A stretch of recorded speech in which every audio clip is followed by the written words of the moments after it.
You may have realized that being healthy feels different than it did in the past now that you're over 50. If you want to maximize your health potential but don't have time to read through overwhelming pages of Google links, this is the show for you. Welcome to Healthy Tips After 50.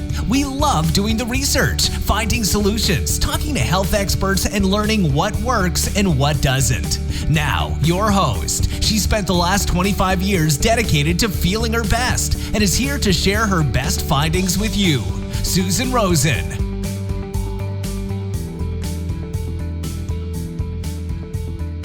Hello, everyone. This is your host, Susan Rosen, and my guest today is Paul Burgess. And Paul is going to tell us all about his view of medicine and the best way to keep your health going in the right direction. Welcome, Paul. Thanks, Susan. Thanks for having me. It's been lovely chatting.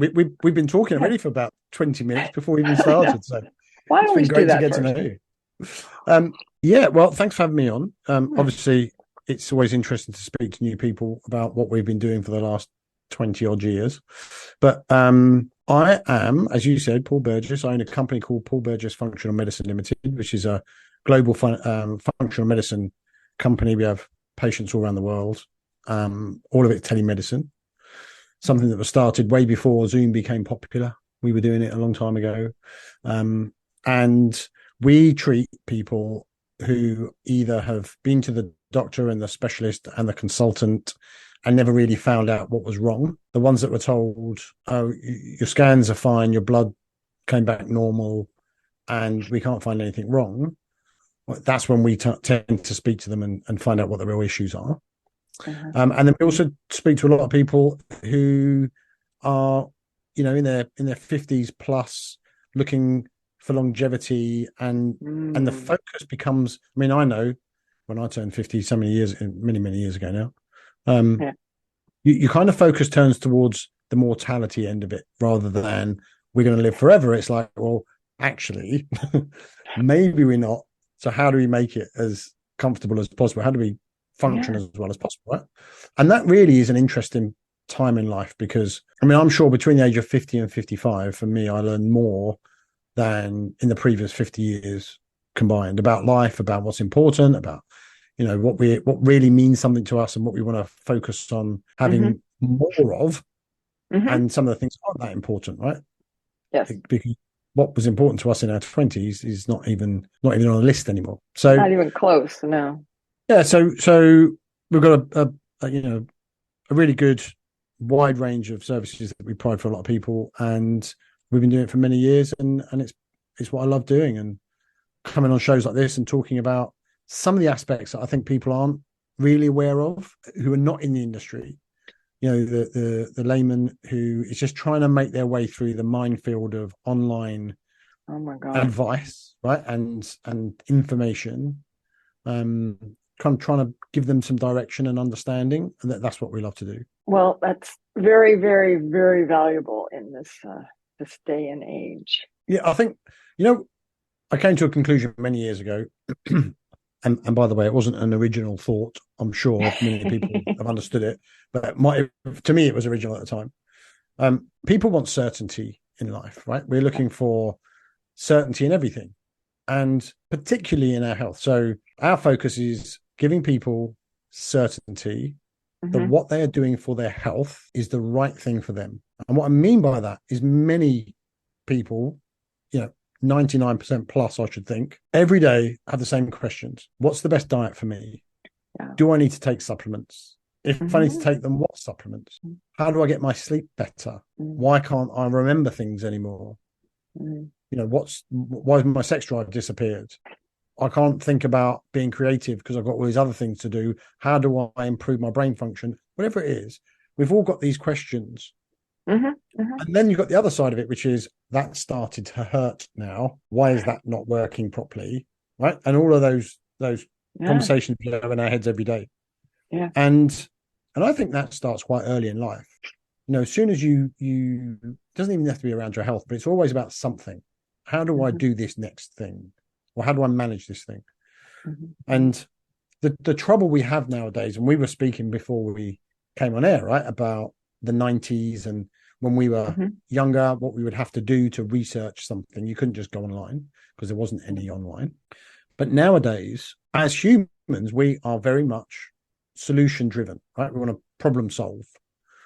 So the ridiculous example I give is if I want to fix my washing machine because it breaks down, instead of paying someone a fortune to come out and fix it, I would probably look on YouTube or something, right? And get the same model. There's something easy I can do, right? The same model, and I'll get the issue with it and say, okay, it's not doing this anymore. And they, well, you just got to do this, change that.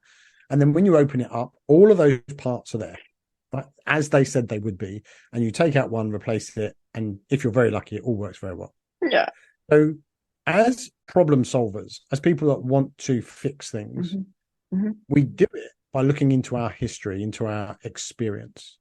So if it worked for the washing machine, which is a bad example, I know, but if it worked for that, well, then surely it'll work for my brain function, or it will work for my diabetes, or it will work for my, whatever. Okay. Yeah. So here's a health issue I've got.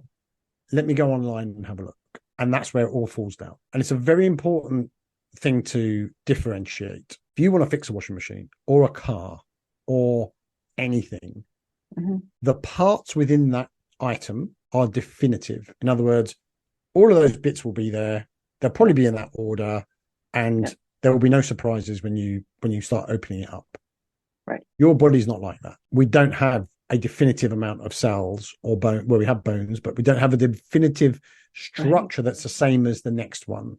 Yeah. It is very, very individual to us. So when you go online to look for the solution to your health problem, whether it's arthritis, whether it's heart disease, whether it's brain fog, whether it's diabetes, whether it's energy, or where you can't sleep, all you can find is generic information.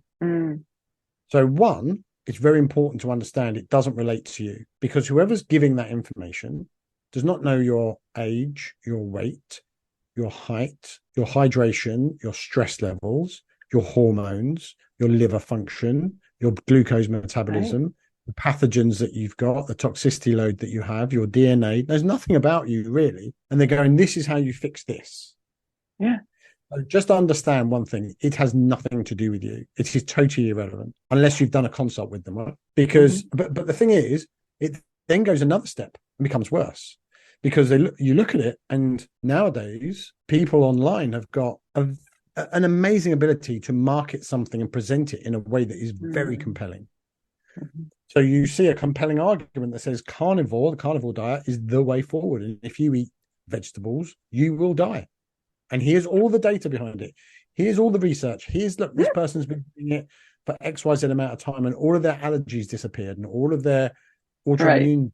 Good luck with that. Best energy ever, and everything else, right? And at the same time, you get this other person that says, well, you need to be vegan. If you eat meat, you will get cancer. And here's all of the explanation, and here's all of the research, and here's all of the... And organic. Okay, so don't forget, got to go organic. You got to be organic. And then if you eat this, that will happen. If you don't eat this, that will happen. And it's kind of like, okay, none of that makes sense, because it's opposing opposites. And then people say, well, this is the magic pill that you need, right? You need to have aloe vera that will cure everything, right? And well, let's be honest, you haven't got an aloe vera deficiency. That's not what's causing your problem, right? And so it's impossible to find the solution online for yourself. Yeah. You can get some information, but you can go, okay, that's interesting, but don't ever apply it to you unless it's your understanding, unless that's your job. Okay. If you understand biology, if you understand functional medicine, if you understand root cause, then great. Yeah. But if you don't, view it as something of interest. And that's where most of the issues happen with people, because they look for the answer to their symptom, and that is not what you're looking for. You need to find the answer of the root cause. Even cancer is a symptom. It's not the root cause. Okay, something drove that cancer. And when we look at cancer patients, it's generally things like toxicity that's been in them for a long time, certain mold, certain heavy metals, certain chemical and environmental toxins, organophosphates. These are known to cause cancer in people. And then when we do a test and we see maybe half a dozen different pathogens that we know cause cancer, well, where's the value in doing the chemo and the radiotherapy if you haven't got rid of those as well, because that doesn't kill all those things, No. which is sadly why people go through this terrible chemotherapy and everything else, really wrecks their quality of life, only 5 years later to get a reoccurrence of it, right? And another cancer comes up in a different area and they go, oh, we thought we got it last time, but we haven't. Right. It's like playing Because, whack-a-mole. yeah, because they're not treating the root cause. Same with most things, right? And so when you're looking online to how do I improve my brain function, and someone says, well, take phosphatidylcholine because that helps with the signaling between the synapses in the brain. You go, well, hang on a minute, that's all well and good, but why is it not there in the first place? What is it that's causing the synapses or the signaling not to be efficient? Well, that's generally inflammation of some description. Okay. Well, that's not the cause. What's causing the inflammation? Oh, and then you've got a whole heap of things that you could start digging into and trying to find out, right? And so what we try and do is get people to realize that, one, please don't try and find it online on your own. That's not your job. You know, it's like if I was going to build an extension on my house, I would not go to YouTube and try and follow the instructions. Right? It's just because that or would get last. Somebody off the street to come in and follow the instructions, right? Who doesn't know what they're doing either. Exactly. Or, I mean, it's almost like saying, my friend at work, they had a really good extension done, so I'm going to ask my friend to build it for me. Yeah, right. Not the builder, right? I'm going to ask the person I knew that had it, right? Which is like, of course. Oh, my friend took this tablet and they had this result, that I'm just going to do what my friend says. Right. But if the practitioner prescribed it, they prescribed it for a particular reason, generally, if they're half decent. And so you would hope. Yeah, you would hope. So really, for anyone that is listening and wanting to get something of value out of this rant that I'm going on, it's about get someone who knows what they're doing to do this stuff for you. It will save you years of frustration, literally. It will probably add years to your life, literally. And it will be worth whatever the investment is, because it will be able to be done properly the first time round. And then imagine how much capacity you've now got freed up if you're not thinking about what's the best diet for me, what do I need supplements, if I do which supplements, why can't I get my sleep right? If all that's taken care of, you can actually go on and start enjoying life properly, right? You've got the capacity to have the energy and recognize, oh, I want to play with my grandkids, or I want to go and take my husband on this trip, or whatever it is, right? But we go through life focusing on this stuff that we're never going to get an answer to, and that becomes destructive, I think, over time. Yeah. Or to be even more specific on it, you're going to get an answer, but it may not be the answer that you need. That's exactly. Well, it will be an answer for sure, but to what? You know, because you've got to know what the question is. You had Trasha Tenev on not long ago talking about probiotics, and she's been in the industry for years. Yeah, I mean, 40 plus years talking about probiotics, right? And on that interview, you said low stomach acid can present itself as acid reflux, but the doctor gives you a PPI, gives you a proton pump inhibitor, something for your antacid, and pushes it down even further.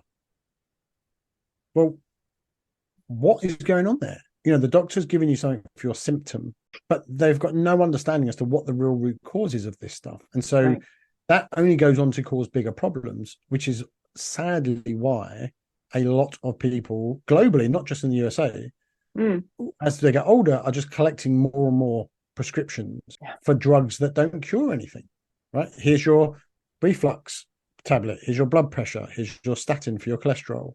Here's your diabetes. Here's your metformin.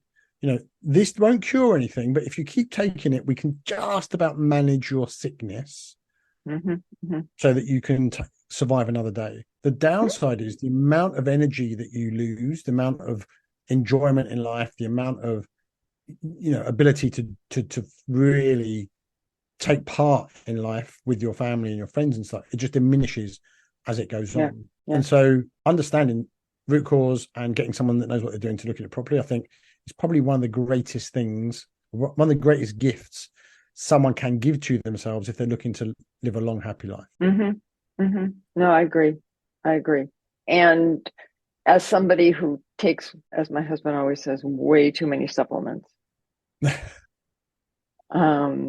you know, that's, and I don't want to say that that's relatively benign, but it isn't, you know, when you really look at it.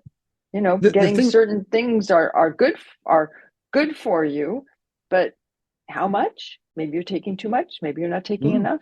Why? I mean, yeah, but there are ways to assess that, right? It's kind of mhm, like there's a genotype called an APOE4 genotype, which mm, which is about 25% of the world. Yes, it's 1 in 4, so it's quite common. And for them, I am one of them. mhm. Saturated fat is really not good for you. Okay. And we've had recently, in the last 5 years, we have this big drive towards eat as much saturated fat as you like. Butter's not bad for you. It was condemned in the 70s. Ansel Keys did a whole big study on it and cherry picked the data, and he managed to show 7 countries out of the 22 that he studied. He took cherry picked 7 and said, we've got a correlation here between saturated fat intake and Yeah. heart disease. Right. Yep. And in that way, he proved that saturated fat was bad for the heart, which is actually not true, unless you're an APOE4 genotype, because then it will cause inflammation, it will cause insulin resistance, and an APOE4 is very much likely to have Alzheimer's or some sort of dementia later on in life. Oh. And those things, the inflammation, the insulin resistance, are two of the main causes of Alzheimer's. So when you understand that, you go, well, everyone is talking about carnivore or talking about ketogenic or saturated fat, whatever it is. And you go, yeah, but that's not for you. Yeah.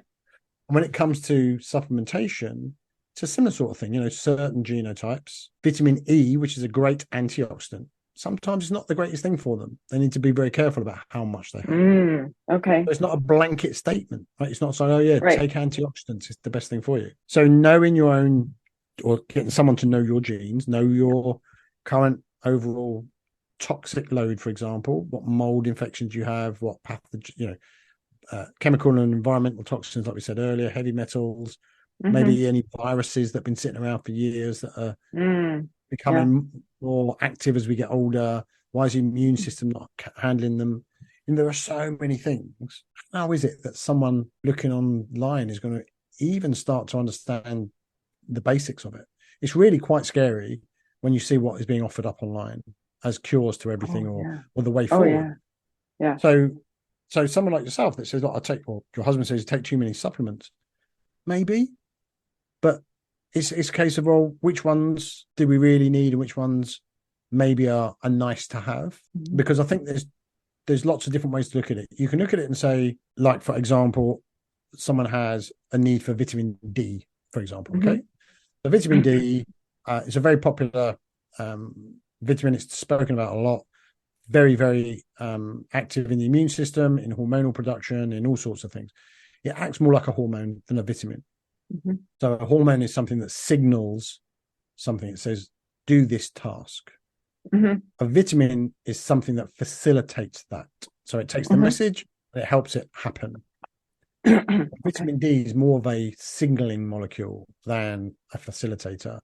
And it's really important to have it, right? So people say, okay, I get lots of sunshine, I should have lots of vitamin D. But if you go out in the sun, 5 years old. But if you've got, you're in the sun, but you're putting suntan or sun cream on sun, well, that too. Yeah, that's going to prevent it happening, because you don't want to get burned and you don't want to get the downside of it, but at the same time, you want the vitamin D. So most people need to take some sort of supplement, but then what type of vitamin D? If you take vitamin D3 on its own at any age, but especially if you're looking at older women, you take vitamin D3, you will find that it will cause more bone mineral issues than it will fix, because vitamin D is very effective at getting calcium into the cells. And if you don't have the calcium, it will go and get it from somewhere, and it'll take it out of the bones and the teeth and the hair and everything else and put it in the cells. Okay. So it's massively important that if you take vitamin D3, you take it with vitamin K2 at the same time. Yeah, that's the one thing I need to get. Yep. There's another supplement to put on your list, right? But why do you think, another supplement to put on your list, right? So, but why is it you think you need even more supplements for that? Because you can get vitamin K2 in butter and other foods. So it's a case of, well, am I doing, and do I really need to have this stuff? And then it's a case of, well, am I absorbing my foods properly? If I am, certain that's a whole things, nother maybe I'm issue. absorbing my fats right, but I'm not absorbing my proteins. It's such a complex thing. So well, it's the body, right? It's the body. And you're the only one, by the way, Susan. Like, even if you had a twin sister or twin brother, it wouldn't be the same. Yeah. Right. Oh yeah. Yeah. So you're Everybody's different. Isn't that a amazing? unique individual. And that's why having Yeah. someone who knows how to address those things is important. And Yeah. I think as we get older, we just want to make sure our plan is right for us. Mm-hmm. And it's so tough. Please don't try and do it on your own. Just don't. Mm-hmm. Too late. I think it's when we look at globally the levels of heart disease, cancer, diabetes, Alzheimer's, all of the chronic illnesses that are just going up and up and up. Nothing's getting better. And when we get older, we realize quality of life is paramount. Now, I've got a mother who's 85. She's in a care home and her quality of life is poor. And when she was in hospital prior to going into a care home, a lot of the people around her were very similar, very frail, both male and female, similar sort of ages. And you could just see that none of them had done a day's exercise in their life. They're not really taking care of themselves in any way. They thought it will be okay. Yeah. Or it just wasn't something they entered into because the family they came from, they were never really into their health that way. Yeah. It's like, well, diabetes runs in the family. Well, the habits that create diabetes runs in the family. Right. It's a different cause and effect. Yeah, because for it to be genetic, most people have got the genes that won't deal with high amounts of sugar very well. Some are very lucky and they can eat all the sugar they like and metabolize it, uber efficiently. But majority of us are not going to be able to get away with that. And if your grandparents ate lots of high carbohydrate, high sugar foods, drank wine, beer, smoked, sat around a lot, watched the TV, and your parents picked up those habits, no one really went and did any exercise. Everyone was overweight. And then the grandchildren are the same. It's not surprised you all have the same diseases at the end. Yeah. It's not because it runs in the family, it's because the habits and the understandings runs in the family. And at the same time, there are many people that buck that trend and saying, I'm not doing that. Yeah. Like you, for example, right? Well, I'm not going to, your mother had allergies, you had them, and then all of a sudden it's like, well, I'm not accepting that. So they change the approach, they change the habits, but knowing how to do it is really the key to it all. If things were getting better, we wouldn't have the high rates of these chronic diseases that we've got. So you have to actively put effort in every day into knowing how to keep your health. You can't just think it's going to be okay. And if it's not, the doctor will give me something for it. Oh yeah, never forget that. You've got to put the effort in. And most people don't grow up like that. They don't grow up with knowing that. They grow up thinking, oh, this is fine. It'll be okay. And it's not. Yeah, that's true. That's true. And it's not like, oh, here's a book and now you can take that and read that and all of a sudden you're going to be okay. It's probably better than going onto the internet, but it depends on who wrote the book, right? Well, again, right?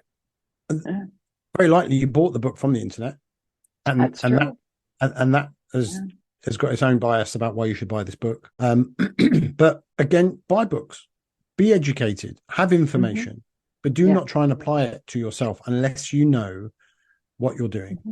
Yeah. And I know this sounds like I'm repeating myself, and I have some ulterior motive to it, and I honestly don't.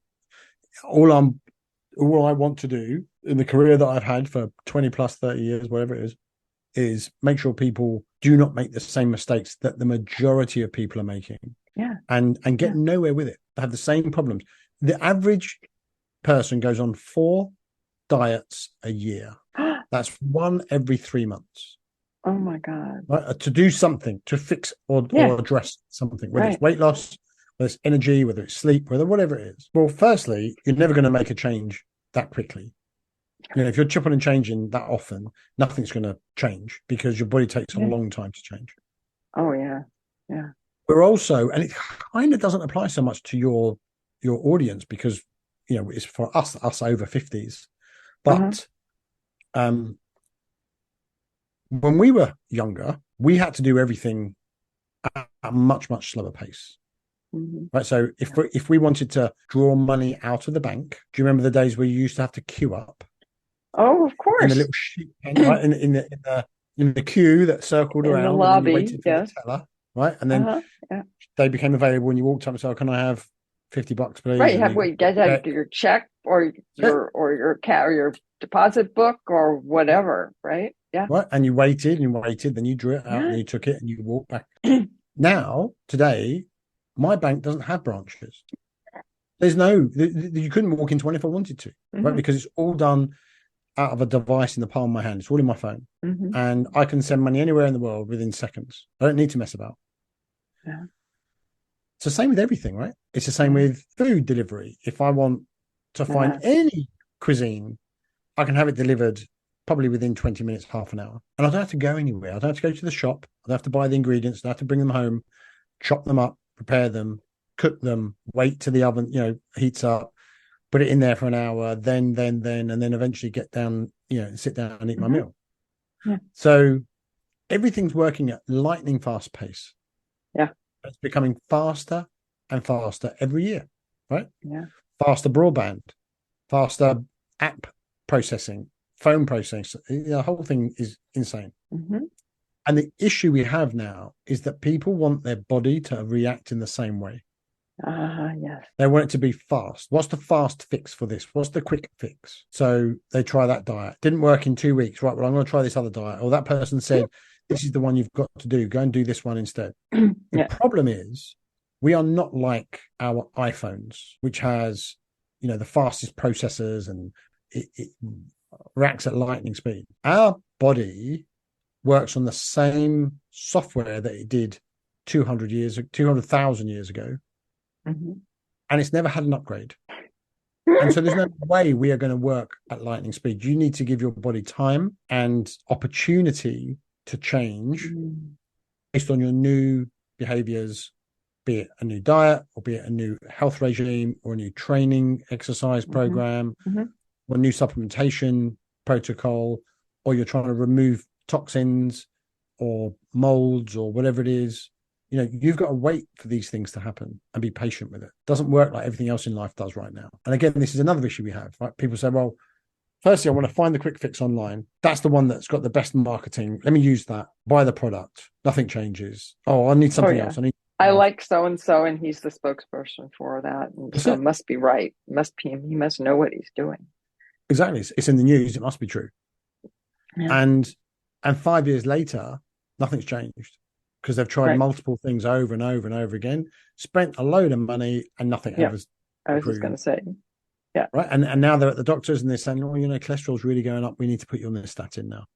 No way. And you go, well, okay, what's causing it? Well, it's probably what you're eating. Eat more of this, do less of that, lose some weight, and you'll be fine. And like you said before we started recording, I hope you don't mind me sharing it. It's kind of, okay, I'm taking this tablet. When do I stop? And it's like, no, this is for life. You take it forever. And you go, no, I'm not doing that. But that's what it is, right? And so being proactive every day, knowing what you have to do to have a healthy, long life and an active one, right? It's this health span, not this lifespan. It's how long can I be healthy? That's the object of the business that I run, my practice. And it's incredible what people can do with the right information. That all makes sense to me.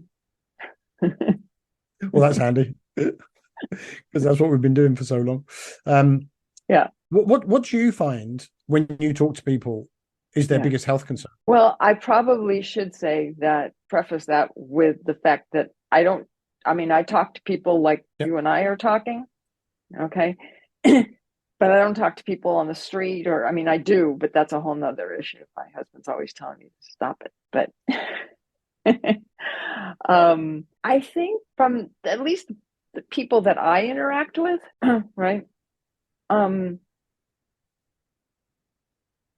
who are mostly older people. I'm 68, so they're like my age. And they have muscle problems. Most of the people I interact with exercise, eat healthfully, excuse me, do things that are good for their for their brain, if you want to call it that way. Go to the theater, go to the symphony. Stimulate their brain, use yeah, it, don't lose it, kind of thing. Don't just sit around. They do some right, exercise, eat well, and that's yeah, great. But I think one of the biggest things that we miss is understanding what is going on inside. absolutely. Because you can do all of the outside activity stuff. When I say activity, I mean you can do the exercise, you can go to the theatre or do the crosswords or whatever it is, learn a new skill. You can do all of those things. But over years, we accumulate a lot of toxicity in our bodies. Oh, yeah. Doesn't matter where you live. If you're living in a city or, New York, London, wherever, Los Angeles, we know that they're not clean. They've got lots of pollution, and we do absorb that stuff. If you live out in the country, you've got other issues like farmland that's been sprayed with organophosphates or pesticides, or tick bites, or other things that can transfer disease or bacterial infections. And so knowing what your toxic load is massively important. A bit like what we said at the very beginning about cancer and what are these things that drive that, what drives heart disease. Knowing what's going on inside and knowing how to deal with those are massively important. And again, it comes back to this thing about knowing what to do, how to address it, and then putting together this plan, if you like, that allows you to live each day knowing everything you're doing is right for you. Yeah. And funny enough, today's the birthday of one of my patients in Miami. He's 74 years old. He has the testosterone level of a 30-year-old. Wow. And he doesn't take anything. It's all natural. He's got like a 12.5% body fat, 85% muscle mass. He's the best shape he's been in for 8 years. He says, we've been working together for a couple of years. And all the energy, sleeps fantastic, still has a personal trainer 5 days a week, runs 5 restaurants, got a very busy business. Oh my God. 400 employees. He's like 74 years old and absolutely loving life. He's in Vegas this morning for his birthday. He's just absolutely loving life. And a lot of it is because he knows what he has to do on a daily basis. He knows the things he needs to take. He knows the things he has to not do. He knows the things to eat. He knows the exercise he wants to do. And that's what it can do for us. Knowing what to do and not having to worry about, am I doing the right thing? Right. It's a key indicator to a long life. Excuse me. Yeah, because the other thing that comes from that is if you know that what you're doing is right and you're feeling good, then you don't need to be worrying about that and spending any part of your time thinking about it.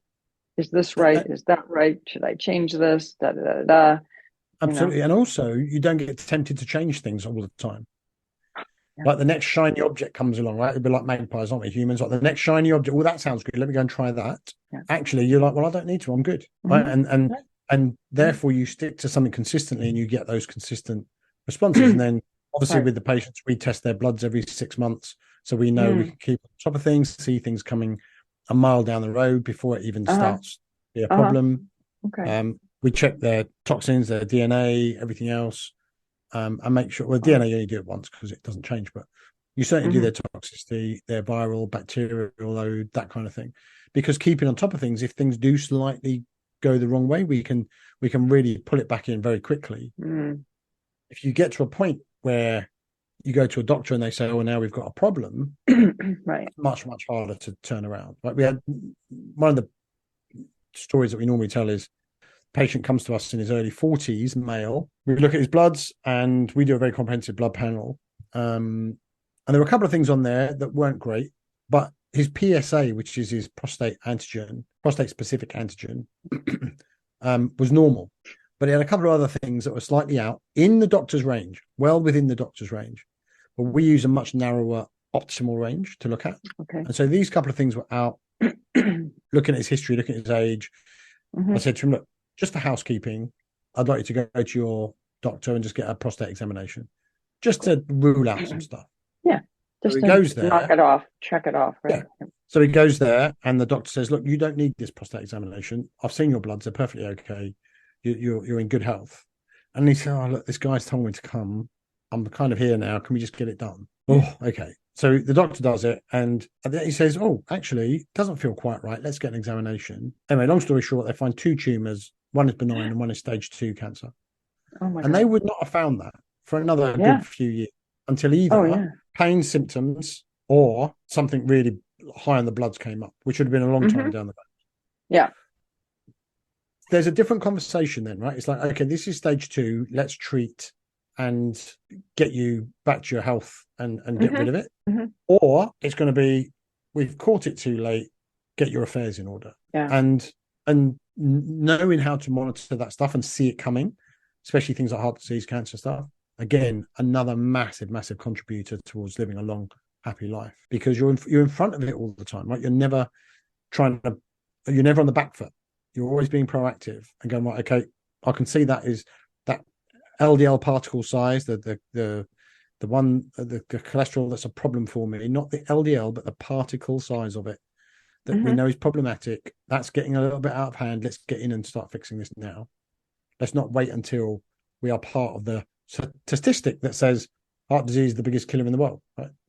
So again, so many things people can do just to get themselves in a better place and live a happier, longer life. Yeah. Oh no, absolutely. Absolutely. They just have to take control is not the right word. Responsibility. I think they have to give the responsibility to someone who knows what they're doing. Yeah. That's the key. Be happy to give up control and give the responsibility to someone who you trust, that has got a track record, knows what they're doing, and say, right, I'd like you to look after me. Just tell me what I need to do and I will implement it. And that way you get the best of both worlds. You relinquish the responsibility and the stress, and you get the right plan for you based on who you are, not what the internet says you should be. Right. Yeah. Yeah. No, absolutely. Absolutely. Yeah, because it is so scary. And I don't know why older, people, it becomes... people think that, oh, I'll watch it on here and, and, oh, that's going to make it all good. Right. Yeah. I'm going to buy that pill. And which is why you'll notice in the time we've been speaking, I've not said anything specific that you should do for yourself. Right. Because I don't know because you don't know. Listening. Who knows what's going on, right? I'm not saying, oh, you should take this vitamin or do that thing or take that probiotic. It's about, well, there's a lot of things that need to be done for people, but only the things that relate to them. And if I was to give any kind of advice, this peptide is good for that, or this thing is good for this thing, people will take it out of context. Right? Even when we spoke about vitamin D, there was no mention of how much should you take. Right. Because that would be the first question, well, how much do I need to take? Right. Well, right. And how much of vitamin K along with it, right? Yeah. Exactly, right? But I don't know what your levels are. So I don't know. I'm not going to give you that information. Not because I'm trying to be difficult. I'm trying to not mislead you into thinking you're going to learn something of use and then go and implement it. And actually, it's not right for you, which is what a lot of people aren't focusing on. Right. No, absolutely. Well, our society is into well, just tell me what I need to do and I'm, so I can move on to whatever the next thing is. Yeah. Or the other thing, which is really used to be, I don't have it so much as a problem now because it's dealt with very early on, but it used to be years ago, is that, okay, how long do I have to do this before I can go back to my old diet? My normal diet, before I can eat normally again. Yeah, right. I know exactly. It's like, no, excuse me. This is normal. This is the new normal. This was always normal. The junk you were eating, that was the stuff that was wrong. The fact that you weren't going to bed till 2:00 in the morning because you weren't tired. Well, I'm not tired. Okay, well, that's a problem then. Yeah. Because 2 a.m. is not the time to go to bed. Midnight is not the time to go to bed. 10 p.m., 10:30, you should be bed, done, asleep until 6 a.m., maybe 7 a.m. the next morning. That's where sleep should be, right? But people are kind of like, no, I don't get sleepy till 1 o'clock, 12 o'clock, whatever it is. Well, of course you don't. Because that's when they always go to bed. That's why they're not sleepy. Well, I mean, they've just moved the whole thing. But a lot of the time it's because I'm not tired. And if you're not tired at that time, it means that your melatonin's not being produced to put you to sleep at the right time. So what prevents melatonin being produced is stress, cortisol, adrenaline being too high. What's driving that?